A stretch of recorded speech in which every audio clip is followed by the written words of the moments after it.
How do I add a button to my course page? In previous videos, we talked about how to add a banner to your page as well as a welcome message. This is the landing page for my Video Sandbox course. In order to add a button, I'm going to click Edit. Once the page loads, scroll down, and I can't see the entire length of the page, but I can use the toolbar at the bottom with the expand icon or the full screen icon and go full screen with my course. You can see that I've already added 6 buttons to the bottom of my page.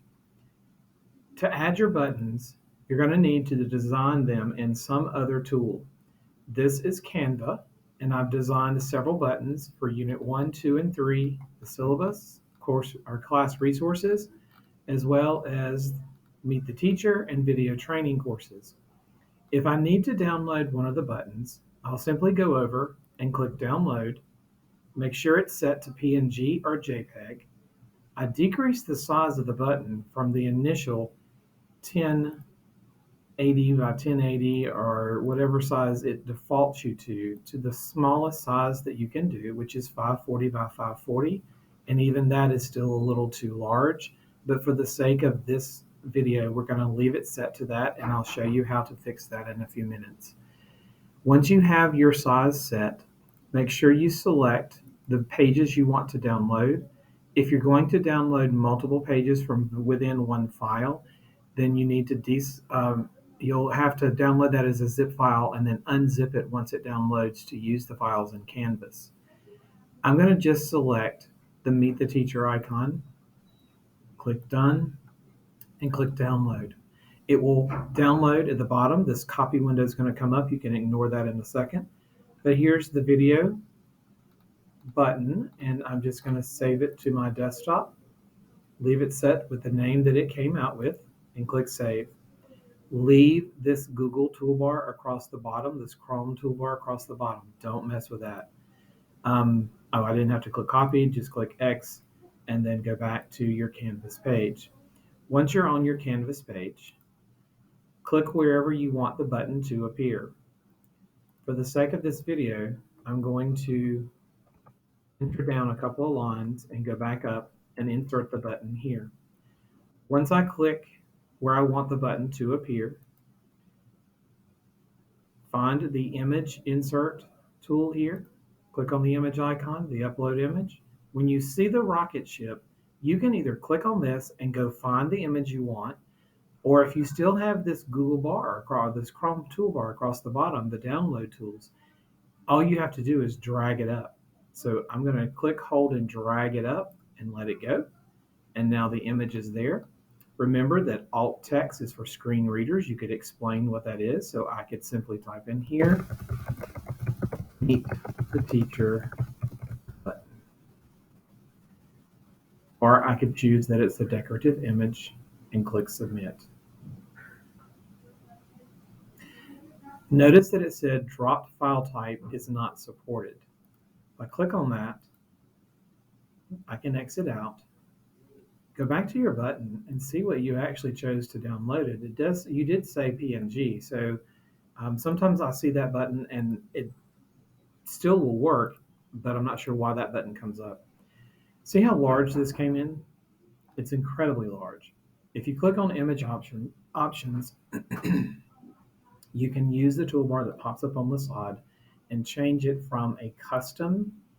You can choose one of the pre-created tools. Let's just go with small, and I'll show you how this works. Small is set to 200 pixels by 200 pixels.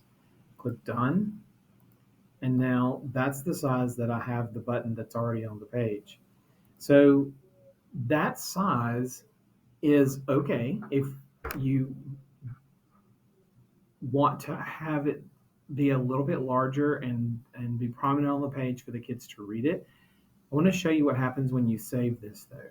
I'm going to go ahead and click the X on that.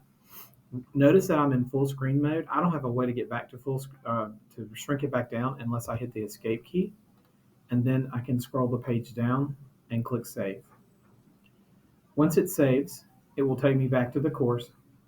And then the button is here, and you can see that it is the same size as what I have on the page already. I want to show you what it looks like when the course loads. The view that I'm currently in is full screen, but remember, when I go home, I have a toolbar on the left-hand side of my screen and on the right. When you're designing the page, this toolbar is not there. So look what happens when I scroll down my page. The buttons, I had them lined up, 3 buttons across. So I only had 6, but look what it did to the buttons. So I need to make those smaller than what they currently are for them to line up correctly. And I'm going to go back and click Edit. When you have multiple buttons in the course, you may want to do something different to line them up.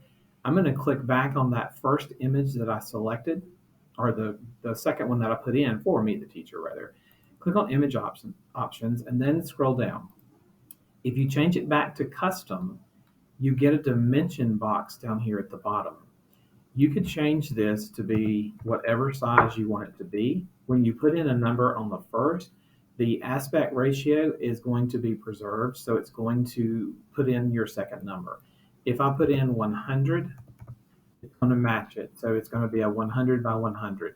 It was already set to a 50 or 200 by 200, and it needs to be smaller. So I'm going to actually just try 75, and then click Done, and then you can see how small it was. So click on that again, go back to Image Options, go down, and let's stick with the 100 and click Done.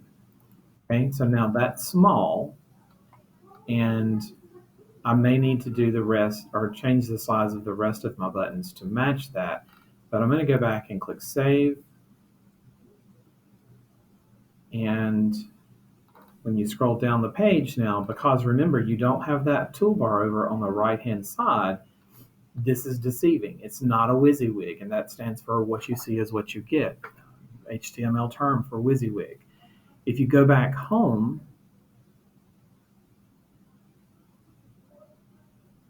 and you scroll down, you can see that although the button is smaller, it's still fine. I can still read it. This is much larger, and I do need to shrink the rest of these buttons down to match. One thing that you can do as well when you're viewing this is go to Student View at the top. You always want to go to Student View to check everything that you do to make sure that it looks the way you want it to do and that it works the way you want it to. So when I scroll down now, the students, my buttons are so large here, they would need to be resized, and that's not a very appealing layout that's happening right now. But if I make them smaller, I probably can get the 3 buttons across and then just have the 6 buttons on the page. But that's how you add a button to your page. I hope that helps you.